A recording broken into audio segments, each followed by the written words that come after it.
Eu queria entender primeiro aí essa questão do Trump.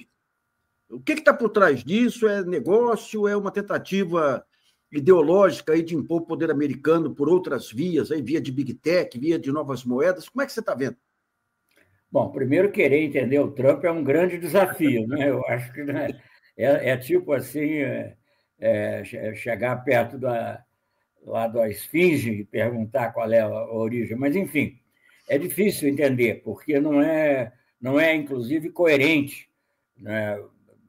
Não vê razão, não há nenhuma razão para o Brasil, que é um país que, inclusive, tem um déficit com os Estados Unidos, ser ameaçado com tarifas altíssimas, de mais de 50%. É uma coisa absolutamente incompreensível. E mais incompreensível ainda é ligar a questão absolutamente interna e da soberania brasileira, que é a questão do processo com o Bolsonaro, e a questão também da regulamentação das Big Techs.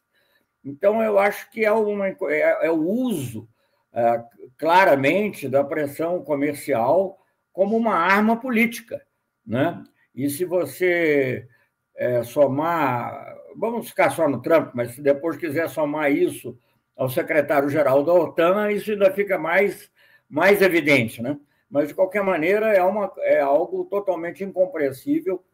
Você sabe, nós já éramos amigos e tínhamos contato nos tempos em que havia a ameaça de 301 com a informática, com os fármacos, mas naquela época não tinha a Organização Mundial de Comércio, quer dizer, tinha o GATT, mas as regras eram muito frouxas.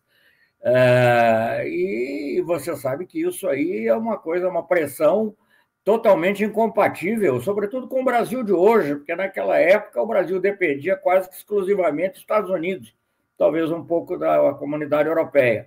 Hoje o Brasil é um país que tem uma economia diversificada. O principal do Brasil não são os Estados Unidos, o principal parceiro do Brasil é a China. Óbvio que, digamos, que nós temos interesse em manter a relação com os Estados Unidos, exportamos certos produtos para os Estados Unidos que não exportamos para outros países, ou que exportamos menos, então nós temos interesse. Agora, essa ameaça, esse uso da pressão econômica como um anúncio já de uma sanção prévia, você sabe o que é a 301. 301 é a bomba atômica do sistema comercial norte-americano. É diferente de você vai dizer, olha, acho que a sua tarifa está alta, que no nosso caso, aliás, não é verdade. Vamos negociar. Outra coisa é você já ameaçar com a 301.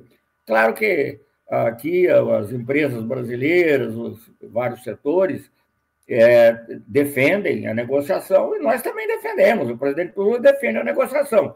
Agora, precisa ser uma negociação verdadeira, não pode ser uma ameaça de uso praticamente da força, e isso junto, sobretudo, com questões de natureza que não são nem só políticas, são legais, constitucionais, do direito internacional. Celso, como é que a gente percebe, aí, digamos, com essas medidas do Trump em relação ao Brasil, afeta o empresário brasileiro e afeta todos os empresários americanos que estão ligados a essas cadeias produtivas. E se você pegar o conjunto de aumentos de tarifas, afeta muita gente nos Estados Unidos também. Se junta-se a isso os escândalos financeiros que estão ocorrendo, cada mudança que ele faz aí é precedida de movimentos especulativos no mercado. Investida contra universidades, investida contra o judiciário. Você não acha que está chegando num limite aí que vai chegar um momento que a quantidade de inimigos vai ser maior do que a de aliados? Não? Olha, é difícil compreender o Trump, para falar a verdade, porque em algumas coisas ele se identifica muito com a direita americana. Basicamente, eu diria que ele é uma pessoa de direita, é óbvio, mas ele também não se pauta muito pela tradição, digamos, do complexo industrial militar. Ele talvez esteja mais ligado às Big Techs, tem outro tipo de relação, ameaça o presidente do Fed, né? Quer dizer, ele é uma pessoa assim, realmente peculiar, não só com relação ao Brasil, Com o Brasil foi especialmente, eu vou dizer, mas de qualquer maneira ele é com outros, com países que são até aliados deles. E eu acho que o pior de tudo, Nassif, você que vem acompanhando isso há tanto tempo, conhece bem, ele não só está ameaçando o Brasil, claro que é o nosso dever defender o Brasil e negociar se for possível, mas ele ameaça o sistema multilateral de comércio. Porque, por exemplo, outro dia ali, ontem ou anteontem, que a Indonésia reduziu a 0 as tarifas e ele manteve em 19, sei lá, as tarifas. Agora, essas tarifas que a Indonésia reduziu a 0, elas vão obedecer ao princípio da nação mais favorecida, que é um princípio central do multilateralismo, inventado pelo Lord Keynes, digamos assim, e outros, e digamos, colocado no mundo pelo Roosevelt inicialmente, depois pelo Truman, já, porque o Roosevelt estava morto, quando em 47 ou 48 foi criado o GATT. Então, essa demolição do sistema multilateral do comércio, que eu acho que é uma coisa que está muito presente no Trump, que ele acha que isso é prejudicial aos interesses dele ou prejudicial aos interesses de certos setores nos Estados Unidos, eu não sei, mas é isso que está na cabeça dele. Eu acho que isso é uma grande ameaça ao comércio mundial, isso agrava as crises, né? E a mistura explícita com temas políticos, como fez o secretário-geral da OTAN, mas ele próprio também fez várias vezes, eu acho que tornam tudo mais difícil, inclusive do ponto de vista, não estou falando nem só do ponto de vista do Brasil, falando do ponto de vista global. Agora, o fato do Lula apelar para a Organização Mundial do Comércio é mais uma maneira de explicitar, digamos, a destruição do multilateralismo pelo Trump, né? Eu acho que, digamos, isso é para manter, é muito importante. O presidente Lula sempre fala da narrativa, né? Porque nós já tivemos várias disputas com os Estados Unidos, como você sabe. Mas depois que a OMC foi criada, eram todas levadas para a OMC. E eu diria que, em alguns casos, eles desistiram. No caso, por exemplo, das patentes farmacêuticas, eles desistiram. A ação era especificamente contra a exigência de produção local. E em outros casos, nós ganhamos, simplesmente, como foi o caso do algodão, né? E ganhamos e levamos porque também soubemos manejar o que seriam as retaliações brasileiras, autorizadas pela OMC, não foram medidas unilaterais, autorizadas pela OMC. E aí o Brasil soube, isso era governo Lula, estamos falando do governo Lula, 2007, 2008, quer dizer, o processo em si foi longo, começou até antes, mas a decisão foi em 2008.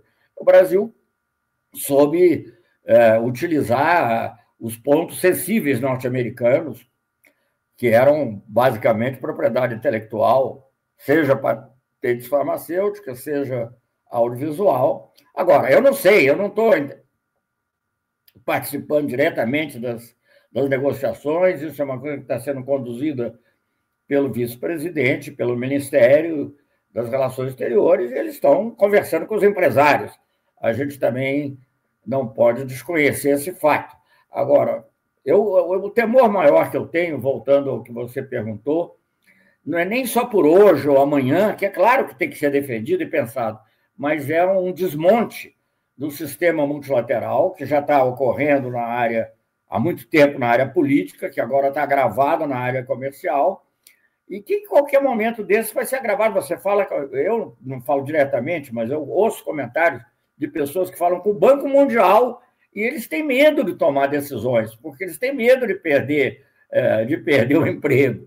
Então, nós estamos vivendo uma situação muito peculiar, que nós nunca vivemos desde a Segunda Guerra Mundial, não só em relação ao Trump-Brasil, que obviamente é muito importante, mas em relação ao mundo. Então, levar para a OMC tem um efeito também de narrativa, porque a OMC agora não tem como resolver os problemas, porque ela está sem os juízes, os membros do órgão de apelação, justamente porque os Estados Unidos estão impedindo a formação do órgão de apelação. Mas tem um efeito de narrativa. Eu acho que isso tudo, não sou eu que eu não estou conduzindo essas negociações, como eu disse, o vice-presidente, que é ministro da Indústria também, né? e o ministro Mauro Vieira, então eles vão ver o momento mais apropriado e as ações mais apropriadas. Agora, eu sempre penso, né, quando você fala em negociar, eu me lembro que eu achava isso quando eu estava lá atrás, na informática, negociar, até em inglês, é give and take, mas no caso do Trump é take and take. Então, é uma forma de negociação muito peculiar. Mas, enfim, é o que existe.